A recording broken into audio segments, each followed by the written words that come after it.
Hello and welcome back to West Navsbury for episode 3 on my new layout. I'm going to look at some updates for June and, as promised, go through the construction of the layout. Picking up where we left off indeed at the end of the last episode, I'm going to look at the construction of the dreaded baseboard phase. But just before we do, a big welcome to those new subscribers. It's great to see that since I started documenting the new layouts, that subscriptions are up by 50%, admittedly from my modest original 30 or so, but welcome all the same, and hopefully there's at least some moderate interest in following the trials and tribulations of building a new layout.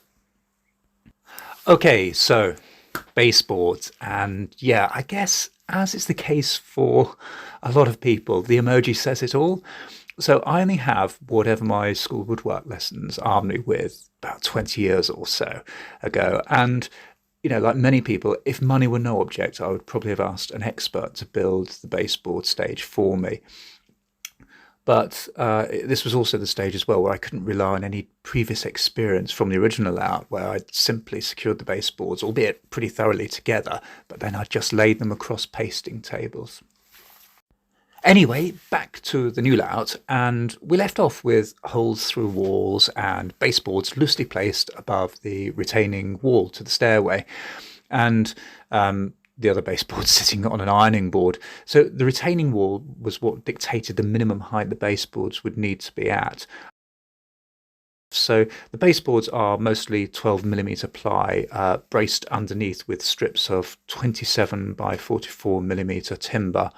And I use that same timber as well to provide the support struts throughout. In some cases, as illustrated by my esteemed assistant and I, the bracing was glued to the baseboards in advance, where on other occasions the bracing was formed as part of the supporting frame and then the boards were attached by, I think, 40mm screws.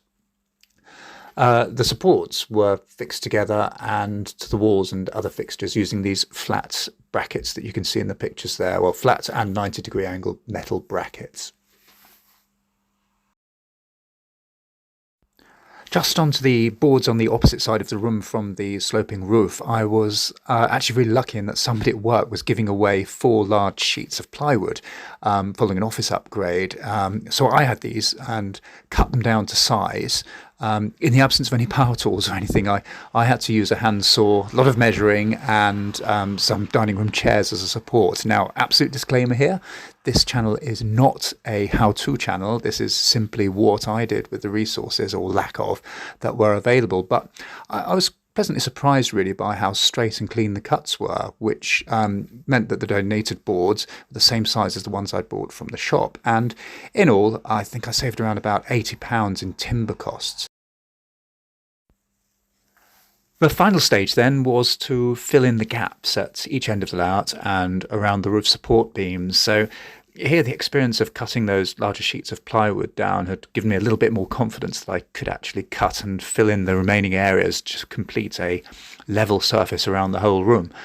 Now, I'm not claiming that my edges are as straight and flush as an expert's, but again, I've been pleasantly surprised by the result, and given that most of them are going to be hidden by scenery, I'm more than content.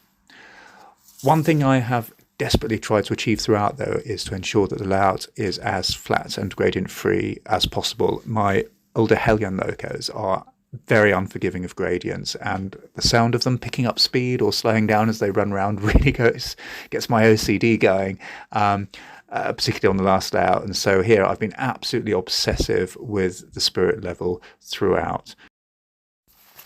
So that was the baseboards. Feel free to let me know your thoughts in the comments. Moving on to my June update, not really a huge amount of progress as the weather outside has just been too nice, but the entire upline is now laid with a loop off the main line under the sloping roof, which eventually will be hidden off stage to allow somewhere to store a full-length train.